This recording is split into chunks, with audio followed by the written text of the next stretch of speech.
Ladies and gentlemen, real estate agents of all ages and stages of their career, welcome back to the Mailrite Show. We're super excited to have you, and we have a returning guest today, Tonya Eberhart. And I'm sorry, Tonya, I did not, as I dropped the ball on getting the name of your partner that you're bringing on to this particular show. Let him answer that. Michael Carr. Michael Carr. So we have Yes, Michael sir. Carr and Tonya Eberhart, and we think so incredibly highly of these two. I've actually used Face Brand, the company that Tony and Michael established, to recently give some guidance on branding. So we're really happy to have you back on the show. Why don't you both just introduce yourself in your own words real quickly for anybody that might be new to the Mailrite podcast? Can do. I'll start that. Ladies if first. You want. Okay. I'm the founder of BrandFace, and my journey started out years ago, actually selling vacuum cleaners door to door. I did it to pay my way through college, and that's where I learned how important personal branding was, because you needed a really good, concise story to tell somebody when you went up to their house, because no one wanted to let you in. Right. So I learned that, and then I would let you in, Tonya. thank you, Jonathan. Stop in a creeper live. All right, go ahead. Hey, as long as you bought something, You're not the only charming, attractive lady that said that to me. So there you go. okay. Well, doing the vacuum cleaner sales, I got was discovered by somebody on radio and asked to come on board their radio station in the sales capacity. And it was then that I really learned about personal branding. I saw all these business owners that were almost like rock stars in their community.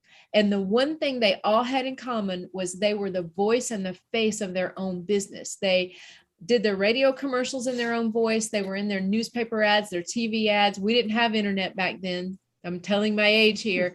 We didn't have it. It wasn't even invented by then, at least not to the consumer for sure. But I learned so much about that. And that thread has been a common thread of personal branding through everything I've done up until 2013, when we decided to go all in and came up with the idea for BrandFace to help professionals differentiate themselves. And most of our business right now is in the real estate industry. And then I'll let Michael pick up from there and tell how we met and became partners. Awesome. Yeah, my background was actually as an auctioneer, and that was my first love, still is a great love of mine. But the guy that trained me to be an auctioneer said, go get your real estate license, make you a little bit of extra money. And I did that for many years, opened up my own firm in 2000, still just bought my own stuff, helped my family and friends buy their stuff, made a little bit of commission income, not much. But then in 2006, when our mortgage debacle was handed to us, I was approached by a company out of Irvine, California, finding out I was an auctioneer, real estate auctioneer, to broker a deal in Atlanta. And we had a successful sale, about 300 properties back in 2006. And we went after the Bear Stearns portfolio, residential portfolio, when they went under, and got it. Most of it, we did better than 75% of it. I ended up licensed in 33 states and have been active in over 78,000 transactions. But auctioneers work themselves out of a job, and that's what I was doing. Market began to correct itself a little bit around 2013. I came back home, North Atlanta, needed something to do, bought a piece of property, met a lady that was a great agent. She liked working with me. She said, hey, you need to open up a brokerage in our small town here in North Atlanta. And I did so. And then she said my marketing stunk, and it did. And she said, you need to meet my niece. And I did. And I hired her company for which I did not know was applying the BrandFace principles that she had been working on for 20 years. And our company has continued to grow since then. We had one transaction in 2013, residential arm's length transaction. And we have doubled or even quadrupled our business every year since, using the BrandFace principles. She asked me to be a partner in the company. I was very flattered, and I said, okay. And now we have clients in 41 states, many cities in those 41 states, 4 other countries. We just love helping real estate agents do the very things that I did, and now my 23 real estate agents in Atlanta do. So we're very happy to be on y'all's show and share as much as we can for y'all's audience and help them hopefully with their careers. That's an amazing introduction. Michael, I got to tell you, I love you, man. You're a storyteller extraordinaire. I haven't like the memory was a little bit like dusty because we've done 160 of these, me and John together. But I remember now. All right, so John, you're not going to match up to what Michael just did, but why don't you go ahead and introduce yourself? I would match up to it, by the way. I'm not knocking you. So go ahead and introduce yourself to our new It's users. really simple. Listeners. I'm the founder of MailRight. If you're looking to have your own website and a tool set of digital marketing tools, come to the MailRight website and see what we got to offer and book a free demo or chat with me. I'll see you soon. Thanks. All right. So let's dive right into it. So Michael, since you kind of gave us a longer introduction and at the tail end of the introduction, you said, hey, the 23 agents that work for this brokerage that I established are using the principles that BrandFace epitomizes. That's how I understood your comment. So first, let me just check in. Is that actually true? Did I understand that correctly? You did understand that correctly. I do want to quantify it. We have, out of the 23 agents that I have, all of them get the benefit of what the company does, the brokerage does in BrandFace, and they have access to all the BrandFace principles. I have 9 agents that are actually branded through the program. The interesting thing about it, and I don't know where you're going with your question, but I want to quantify it. The interesting thing is that the 9 that are branded through our program, you pick one of them, and they outdo all of the rest of them combined, if that makes sense. So everybody gets the benefit of the knowledge that Tonya taught me, and then I get to teach them. The ones that have really applied themselves do even better. All right. So like just in a Cliff's Note version, I'm going to hand this one over to Tonya. Tonya, if you had to say there were, let's just call it 3 surface principles without, or any number that you choose to share, like without diving in deeper, that you would tell, like, let's say somebody is considering hiring BrandFace and they say, what would BrandFace do for me and how would you do it? Like, what are the things I'm going to need to do to become a BrandFace superstar? What's your answer? Okay, well, you hit the magic number on the head, Robert, and that is define your personal brand, develop all the pieces that express your personal brand, and display that personal brand everywhere. That's very top level, basic. Those are the 3 steps we take: define, develop, and display. Okay.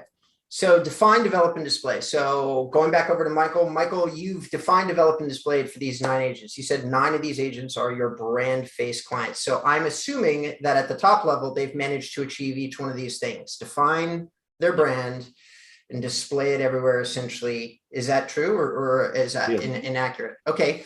Can you take a single example of any one of these 9 agents that come to your head and explain to me how did they define, like, what was their defined brand? How does an office full of people, all in the same office, a small town, which is what you said earlier on, how do 9 people define themselves differently? But just use one example.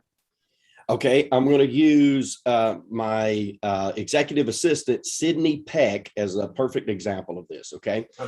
This young lady came to me from the high school, which was about 2 miles down the road. And she said, I want to intern. I thought she just wanted to skip school. I'm like, okay, that's cool. She goes, she's like, that's me. That's me. Exactly, that was me. Okay, sure, come hang out. Can you make me some coffee every now and then? And but no, she's an amazing young lady. But she said she's 17 years old. She wrote me an email. I come to find out I wasn't the only broker she wrote an email to. I was just the only one who responded. And I said, sure, if I got anything to teach you, I'll be glad to do that. Come on in. And we did that. And she began to learn what real estate was like. I started off with the small stuff. Obviously, she was nowhere near even out of high school yet. So, she interned for about 6 months for me. She did really good. I hired her. I said, I'll give you some money, give you a stipend, just continue building social media and helping out and stuff like that. She went and got her real estate license right after she turned 18, which was the law's requirement and is in most states, right? And she passed her test, got her license. And then she started selling a little bit of real estate, right? She was still working for me inside the office, helping us with office admin type of stuff. got a couple of transactions with some family members, a little bit of experience behind it. And then she eloped with her boyfriend who had joined the Marines. All right. Like you do when you're young. Yeah, Right? I've done similar stuff. Okay, go ahead. And so she calls me today and she goes, "Hey, I got good news. I'm married." And I'm like, "Oh, okay, that sounds wonderful." And she said, "I'm moving to Jacksonville, North Carolina." And I'm like, "Okay, that sounds good. What does that mean for us?" She goes, "I don't want to lose my job." I said, "Well, I don't want to lose my assistant." So we figured out how to do it virtually, right? Well, when she gets to North Carolina, she's growing again. She's an extraordinary young lady.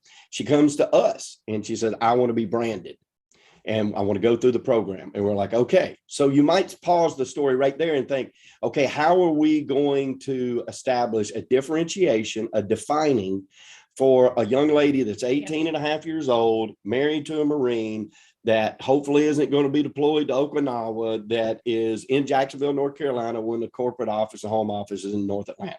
All right. So it's like you're reading my mind. Exactly. Yeah, with this much experience. So with this much experience, like her parents' house type of thing. And Okay. so we go to Genius here, and she goes through the questionnaire, and we have a questionnaire that we send everybody through. We learn. All right, Michael, I'm going to pause you there for a second because just to break it up and keep it fair. Tonya, Okay. do you remember this client? Do you remember this young lady? Oh my goodness, do I remember her? She's yeah, absolutely. Yeah. Okay, so why don't he's saying that she went to you and she filled out a questionnaire. So why don't you pick up the story where he's leaving off? She picks up the questionnaire, she starts talking to you, and She has a lot of the same questions. What sets me apart? I don't know. I'm so young. People might not take me seriously because I'm so young. So we started looking at some of the things she wanted to achieve. What does she want her life to look like? Who was she as a person? What things in her life were important to her? And who did she feel compelled to help? And so we figured out, okay, she loves the military. She is a military spouse. She loves working with first-time home buyers, young people her age, a little bit older, millennials, so she really wanted to work with them. And so she is also extremely patriotic. And so in doing that, we gave her the brand identifier, which is like a tagline or a slogan to kind of sets the tone and direction for your brand. She is now known as the American Dream Agent. And as the American Dream Agent, she has the ability to tell her story. And inside of her story, it doesn't really need to say, I've sold 500 homes, right? She has her broker to pull from with that. Over 78,000 homes. She's got the right broker to start with, right? So she can rely on his expertise and experience and go with her heart, right? Like who does she want to help? What does she want to do in life? What things are important to her? And that's kind of what we base that brand on. And I'll let Michael pick up here and tell how she has achieved some success as a result of that. That was the define stage, right? So once we got to that and what drove her, then we created this definition. And then now she starts to develop the storyline that goes with it. And like she just said, the elements that might be missing, like experience or things like that, she could rely on the brokerage. That's what we were there for. And then during the during the development phase, we built out a website, do all the things that come with that, all the peripherals that will go about it. And she begins to live this. Well, of course, she's a shoe-in, right? She's on right outside of base, Camp Lejeune. Next thing you know, she's meeting other spouses that are wanting to buy properties there that are and other people that are being deployed to that base. She ends up partnering with another agent that is down there because we looked at opening up a brokerage. I've got a North Carolina license. I've had a North Carolina broker's license for nearly 20 years. And we could have opened up a firm there, but we decided to partner with another person down there. Before she ever comes back in 4 years, she's got 8 transactions underneath her belt in North Carolina, all from being the American Dream Agent and us developing that and then displaying that everywhere that she went, down to her cards, all of her peripheral stock, down to her tag on her Jeep, American Dream Agent. We just put it everywhere, and she lives it explicitly. Like she dreams of places to put it, even down to putting it on the back of her MacBook. So when she opens up her MacBook, and she's sitting at the coffee shop, it says American Dream Agent right across it with her logo, the company logo underneath it. She's carrying our brokerage logo everywhere she goes, but she's also promoting herself. And because Exactly. I'm a broker that believes that the agent themselves are the front line. They have to be out there meeting the people. I don't get to meet all our clients. I wish I could, but my dreams are to have so many clients I can't, right? So I set the ideal. They carry their own brand and have their own fame and success in it. And we've done that with 8 other people that are all different inside of my brokerage. Well, guys, you've knocked it out of the park with the first half of the show. I don't know about anybody else, but I've learned quite a few things. I'm realizing in the course of this talk that I need to update my tagline on my own website. And I'd like to think that I know a thing or two about brand, but you guys, I'm excited about the story. It was a great story. We're going to go to break. When we come back, John, I'm not going to let you sit silent throughout the whole podcast. You're going to have to be teed up with the next question for Tonya and Michael. Okay. Yeah. All right. Anyway. Yep. All right. Yep. We'll be right back. Stay tuned. 3, 2, 1. Welcome back to episode number 306 of the Mail Right podcast. We're here with the absolutely amazing Michael Carr and Tonya Eberhart. I hope I got those both correct. We're talking about brand, and they've shared some amazing stories in the first half of the show. So if you didn't catch it, please go back, rewind it. I promise you, if you're an agent anywhere in the first 10 years of your career, you can probably list due to hear what they just said. And with that, my amazing co-host is going to pick it up and give these 2 brand experts a question or 2. Yeah, before we went live, Toy, you were talking about a new tool that you've developed to help agents, because I would imagine when you say, well, we're going to find your personal brand, you get that rabbit eye look of fear in their eyes. So you've developed this tool to help the process. Maybe you can tell the listeners and viewers about that. Absolutely. So a lot of people have this misconception of branding that if you have some good photos or a logo or a tagline that you're branded. But that's not necessarily true, because a brand is so much more than those 3 things. There's a fullness of a brand. It contains your story, right? And so we created this tool called BrandFace Score to help score how someone's personal brand is representing them. So is it representing you well, or could it use an improvement? So if you go to brandfacescore.com, you can choose whether you're a business owner or entrepreneur or in the real estate industry. Go in, fill out a short little form, and and it will score your personal brand and let you know where it could use improvement. That's pretty cool. I love that. I love that concept, and I've never heard of it before. John, do you have a follow-up? No, it just sounds excellent, because when I've consulted real estate agents that approached me for a demo, but basically for a chat really about their digital online marketing, I'm a strong believer in what you believe, that you're there to build a strong local brand. You know, the digital marketing, if you don't have a strong message, the digital marketing only makes the situation worse, because you're demoing a weakness, a lack of. Where we succeed is when the agent really has sorted that out. So what do you think are some of the fundamental, like 1 or 2 things that agents totally misunderstand? I think you just touched them. Do you think they just do think it's just a logo and a tagline and that's it? Yeah, I mean, I think a lot of people have that misconception, because you think about a brand as very ethereal, and then and they think of it as more business branding than personal branding too. It's like our saying is a great brand doesn't just help me figure this out. The profession. I'm trying to remember to be known for your profession. Right. You must be known for being different in your profession. I could not click with that today. Especially to link this, I know there might be a specific area where this wouldn't apply if you're in a very isolated rural area, but I find with a lot of agents, I say to them, you've got to find your niche. Mhm. Right. You've got to link your brand with a niche, which will kind of place you outside of all the other agents that are bombarding people. So you got, and I get a lot of resistance because they say, well, we don't want to reject anybody. We want to appeal to everybody. And I say, by appealing to everybody, you're going to appeal to nobody.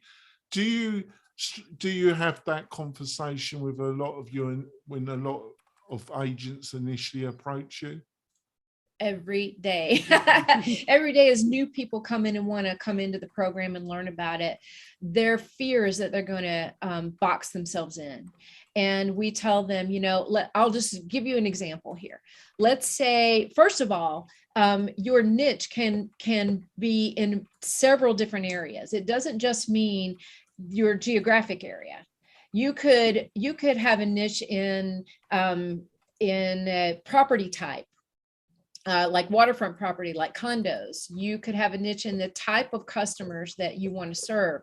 The attributes, some of your attributes, your niche could be in your type of experience. For instance, we have agents who focus a lot on divorce people, or what's the other, which one I'm trying to say. Well, like downsizers, empty nesters. Yeah. It's so those specifics. So there's lots of ways that you can niche down into a specific, customer type or property type or whatever, be known for something specific. But they want, when people are looking at, I don't want to box myself in, the thing we want them to understand is it's not about boxing you in, it's helping you focus. So let's say, for instance, if somebody says, my ideal customers are downsizers. I've been through that phase of life myself. I know it. I know what to expect. I can guide them through it. And we say, that's fantastic. And then they say, but we don't want to shut anybody else out. Well, here's what you need to understand. It's not about shutting out anybody else. It doesn't mean you say no when a first-time home buyer comes around, or a move-up family, or anybody else. It just means that you don't spend your time, money, and marketing efforts focusing on all those other people. You spend your time, money, and marketing efforts focusing on your ideal customers. You don't have to turn everybody else away, but you do have to be focused, because if you try to help everybody, like you just said, Jonathan, you just help yourself right out of business. That's so well put. Over to you, Robert. I actually agree with that. It's funny, guys, while we've been on the phone here, I came up with a new tagline for my own company, and I sent it off to my branding and content team, which, by the way, Michael and Tonya, is who reached out to you. So when we first did the show, I didn't have a team. Now I do have a team, but I sent it out to them, an idea that I had based on the idea of a memorable tagline that you guys. My brand is pretty defined as an inbound marketing brand, but it could be better defined by a tagline. Anyway, I'm just saying that as an aside. So I agree that in terms of figuring out who your ideal customer is for you, I would say this, and I want to run this by you guys. I think that something very helpful in developing brand, or another set of language to use, is understanding the story of you, who you are, because that's what I heard when you guys told me the story of the assistant. You helped her identify who she was in marketing lingo, because she's a young woman married to a service member. So obviously that's the patriotic thing. So needless to say, that's her story. That's not all of our stories. I would say that understanding what your own personal story is extremely important in identifying brand. How do you guys feel about that statement? Absolutely.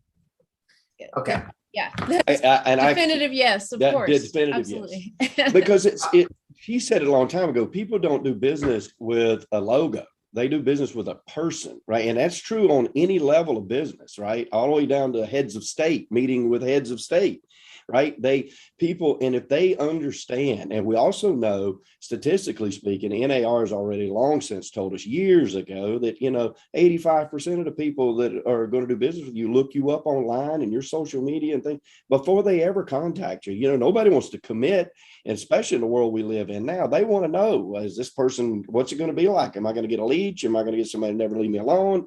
Am I going to, like, you know, we have all these, we're taught to say no, whatever, don't let people in, that sort of thing. So when they look us up, they need to see your story. Why? What motivates you to be the American Dream Agent, or to be somebody that helps locate lifestyle or downsizers, or and people are attracted to that person. So I'm gonna actually start to riff with you both a little bit, and with John as well, if he wants to throw in here, because the kind of conversation that you guys are talking about, what you do for BrandFace, I have all the time with real estate agents. But digital and branding are slightly different, but in some ways they intersect.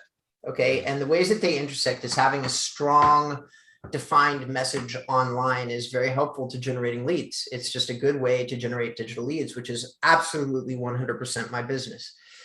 So we meet in the middle, and always people are talking to me about selecting things like verticals, because every single real estate agent that's had a license for more than a year has heard from some professional like us that you should have a vertical, right? That you should focus on a niche, a segment. But that's way easier said than done. It really is. Like, if you think about it, it's like, do I want to sell condos? Do I want to sell oceanfront property? Do I want to? I think that people who are giving this advice are giving it in the wrong way. And this is the part where it becomes an open dialogue. I think that the way to identify vertical is first to have a conversation with yourself about who you are and what you like. Like I personally hate luxury. I know that's weird, but I do. That's where the money is at, for sure, in real estate. But I'm not a dude that wants to run around and talk to millionaires and billionaires all day long. I think that would be a ridiculous waste of my time. I want to talk to your average homeowner. I want to talk to real people or artists or creatives. And that's how I'd start to define myself, right? Because I am a creative and I want to talk to other creatives.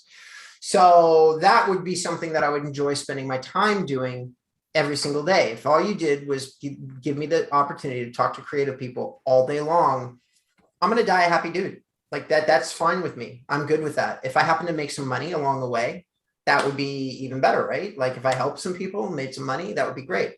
So how would you then define that in terms of a real estate vertical? I have some ideas, but I'd like to let you guys share. Yeah. Well, if they're up for that, they can do that in our bonus content. Are you okay to stay with us for some bonus content? We need to wrap up you can answer what Robert's just said. So, Robert, we need to wrap up the podcast part of the show, and people can watch their reply in our bonus content. Did they say yes? Did you guys say yes? Absolutely. Oh, yeah. Oh, okay. I didn't see. I've got a limited screen. All right. Well, ladies and gentlemen, listen, guys, everybody, thank you so much for listening to the show.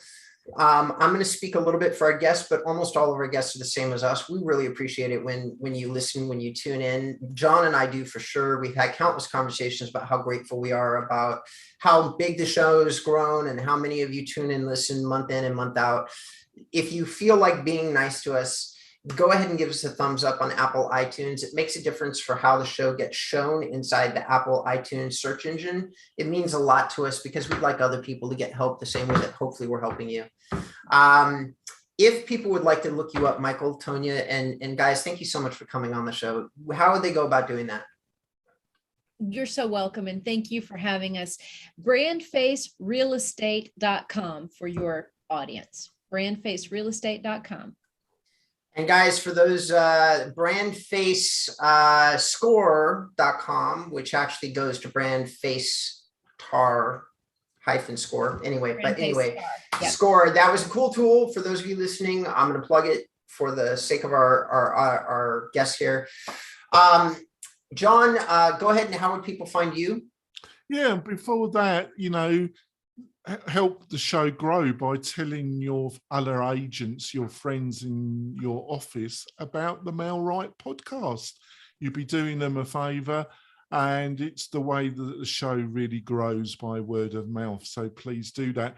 And if you want to look at our fantastic product that we offer a website that you own, you don't lease, you own it, plus a suite of amazing digital marketing tools, go to the Mel Wright website, and we'd love to help you. Beautiful. My name is Robert Newman. I help agents get better leads by developing better content. That's the tagline I just came up with, guys. Don't know if it's going to stick, but that's what I just made up while we're on the show. So if I end up using it for the next 10 years, you guys had something to do with that. Also, I'm going to do the, sorry? I said, That's sweet. awesome. That's awesome. Yeah. Also, guys, I'm going to do the rarest of the rare, and I'm going to plug something that we've been doing at Inbound REA, and we actually just released a brand new product. It's our first and only brand-based product for specifically for luxury agents, which is, you guys don't even know this, but that's my history. That's where I came from, is luxury. Building luxury websites is where I started 15 years ago inside the real estate marketing industry. So anyway, the first example of this, if anybody wants to look at it and give me your thoughts, you can email me at robert@inboundrem.com. And here's the URL. It's luxurycarlsbadhomes.com. That is a brand new product. It's my first branded website that I've personally built in over 15 years. I'd love to collect your thoughts. And when I say personally built, I mean my team, but they did it under my direction. So it's all my guys and my gals that work for me, of which there are many, and I'm super grateful. I think they killed it. I'd love to hear what everybody thought. All right, for those of you who are still interested, stay tuned. We'll catch you on the bonus section. 3, 2, 1. All right, welcome back, ladies and gentlemen. We are here with Michael and Tonya, and we are talking all things brand. I served up a question about identifying a brand. I asked it in a long story based kind of question. I took I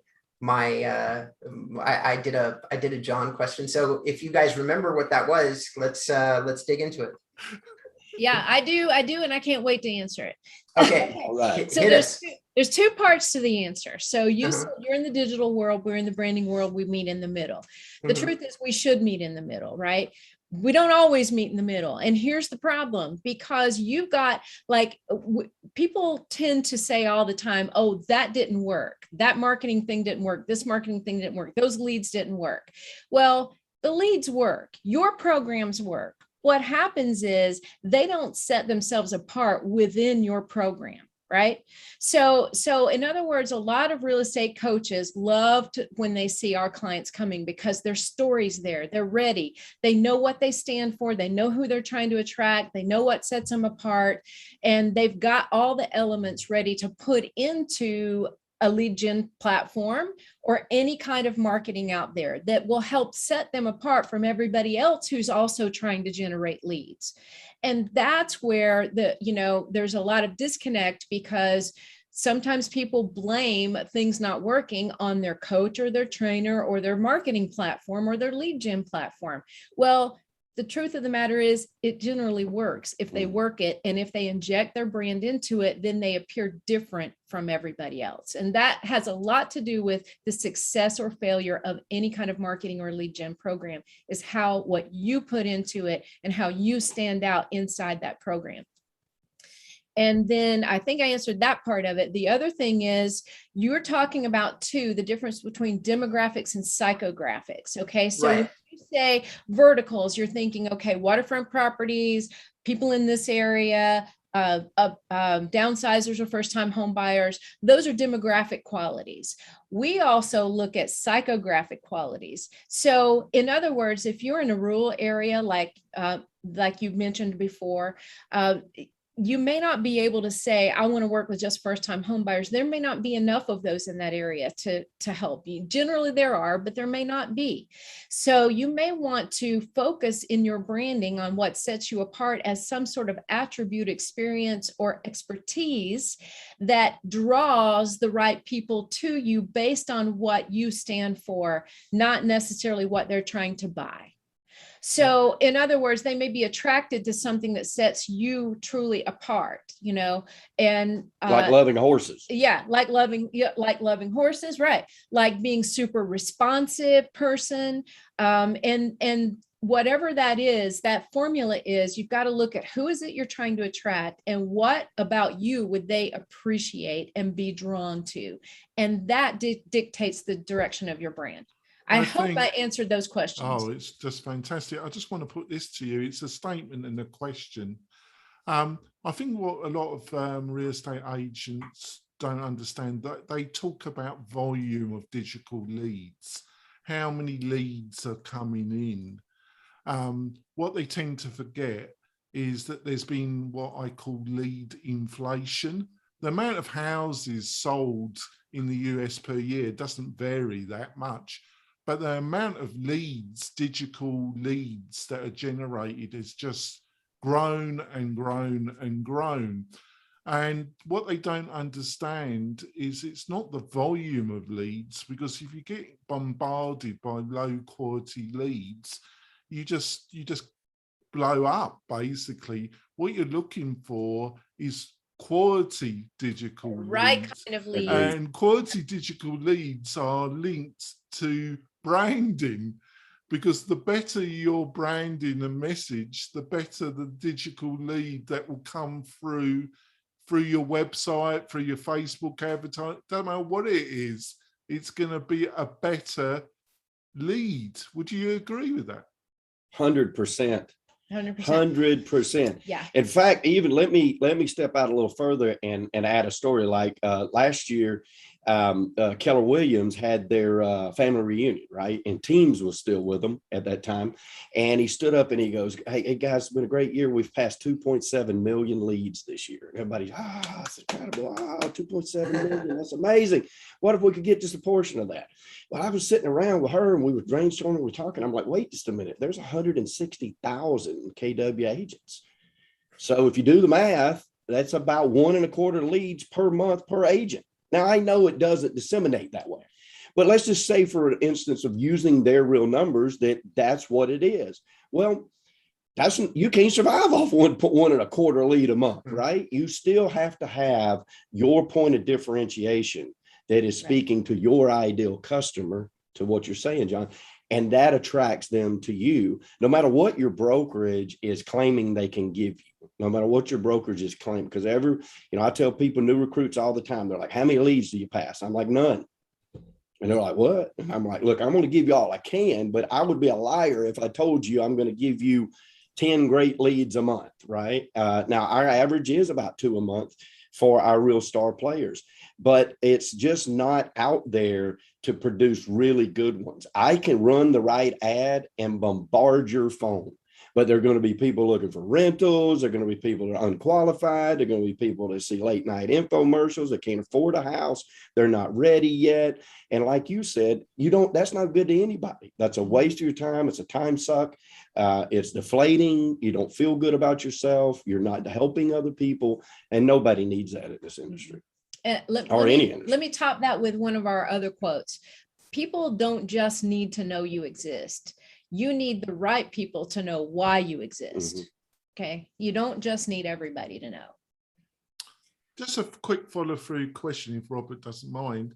In the world of Redfin and what Zillow is proposing, I feel that what we've discussed is going to become even more important, because it's, I don't know if you think, it's become quite evident what Zillow and Redfin's business model, especially to Michael, I put this to you, Michael, would you agree that Redfin and also classify Zillow, their business model has become quite evident what they plan to do in the next 2 years? Oh, yeah. And if your agent doesn't really a brokerage and with their agents doesn't really respond with everything we've just discussed, they're really quite doomed, aren't they? I don't say doomed, so it's very detailed. Rich Barton, of course, is the CEO of Zillow now. His fame is from Travelocity days, right? You're going to digitize the whole travel industry, and he did so like 1999, I think, was when it launched or whatnot. If you go back and you look at the travel agents at the time, the number of travel agents when he started that dipped for 2 years after that, till about 2002, 2003. It has climbed every year since then, and so has their income, average earnings. So although he created a platform, pushed a platform that you would have thought would have pushed everybody out of the business, it only disrupted it for a minute, because Zillow will never solve person-to-person problems. And so to your point, to our point, to what you guys do, getting to that person on the street. Zillow's never going to come down there and hand courier information that is necessary for that closing. They're never going to get on the phone screaming at every home inspector you can get to push that bad home inspector out of the way to get a good one in so we can close today at 2 o'clock. They're never going to work out how we've got to get this package over to another state, to another attorney, so we can at least close tomorrow, because we got a chain of 4 families in moving vans, one moving from Virginia to Tennessee, Tennessee's moving to Georgia, and 2 people in Georgia moving. And any of us who have been in real estate for longer than a minute, we know what those problems look like. Zillow's never going to solve that. Redfin's never going to solve that. They are going to nudge into our commissions. They're already doing it. You know, Georgia was where they launched the test program where they take apart, they're a brokerage. Zillow's a brokerage. So I had an agent, I gave up on Zillow years ago, and I'm like, okay, they're just an aggregator and they've got 20 million a year to spend in advertising. So they're going out here with Google ads, getting all the leads and then spitting them out to us and charging us double for them. They're making a 4-to-1 return and they're passing it to us, and we're maybe getting a 2-to-1 return. And so one of my agents was paying in an area of Atlanta that has always been really a suppressed area until we got overrun. And then all of a sudden, this area started exploding, and she was paying $365 a month for her portion of her zip code. She made $78,000 in commissions at $365 a month. It was a killer return, right? The next year they came in, they want 35%. I had to commit to it as a broker. She had to commit to it as an agent. She came to me, what should I do? And I'm like, well, it's an all or nothing deal. But look, your leads are going to be free, but you have to expect that you're going to lose your return. Sure enough, the next year, same number of calls, she makes $30,000. It didn't cost her the $365, but they nudged her in. Now, let me give you a juxtaposition. Another agent in another area town that's emerging, Zillow steps out of that sort of broken BS model where they're nudging on our commissions, and they allow you to buy the zip codes. She's made $71,000 this year so far. So you can play the game with Zillow, but understand what you're doing with them. And I don't believe that they can devastate us if you're willing to define, develop, and display your brand consistently. Over to you, Robert. Do you want to got a question, or do you want to? No. I'm going to wrap it up with a statement, because I strongly agree with what you both said. I strongly agree with what Michael has been saying about Zillow. John and I have talked about it for a long time. I am very excited as a small independent web development agency to throw the middle finger at Zillow, not because I have anything against them, because I don't. I think they're a large group of professionals. You guys, we talk about brand a lot. We're talking about it all on the show. Well, you know what? You know who I am as a person? I am always the guy that's going to go to the big guy in the yard, the bully, and I don't care if I get beaten down. I'm going to throw a rock at him. I'm just damn. That's just who I am. That's who I am as a person. I've been a punk rocker back in my early youth. I'm just that guy. If you're authority, I don't like you in general principle. And Zillow is the big boy in the sandbox right now inside the real estate industry. Yep. Sorry, go ahead. And so I'm going to say to every single agent that's listening or watching, they don't have anything on a strong personal brand. They really don't. And they're terrified of, if every agent went to you guys or every agent came to me and every single agent in the country universally decided to define their brand, be of service digitally, make sure they had videos and other types of content to support their brand, to say, okay, if I am the American agent as an example, well, here's a tour of the base, here's some past military clients I've serviced, here's young millennials I've serviced. And now with all that ready evidence for the researcher at hand, they're not going to use Zillow. They're going to go to these local boots on the ground people that serve that vertical, that serve them and have all this demonstratable social proof, and things like that, that say, I serve you. Who's going to pick an anonymous Zillow agent over that? I never would, personally, never in a million years. So I think that the answer to Zillow is exactly what Michael was saying. And I also agree with you, man. Yes, they're gonna mess with us for a while. They're gonna mess with the agents who are my clients, and then we're all gonna figure out a way to step around it, and they're gonna be in trouble. or they're going to have to figure out another way to innovate. And I think that they will, and I hope that they will. I wish them well in their try, but they better do it. Yeah. All right, I'll tell you if I could speak too, I add this in. Yeah. The man to watch is Andy Florence and CoStar. Okay. Because Andy Florence and HomeSnap's got a lot of problems right now, but Andy is a gorilla.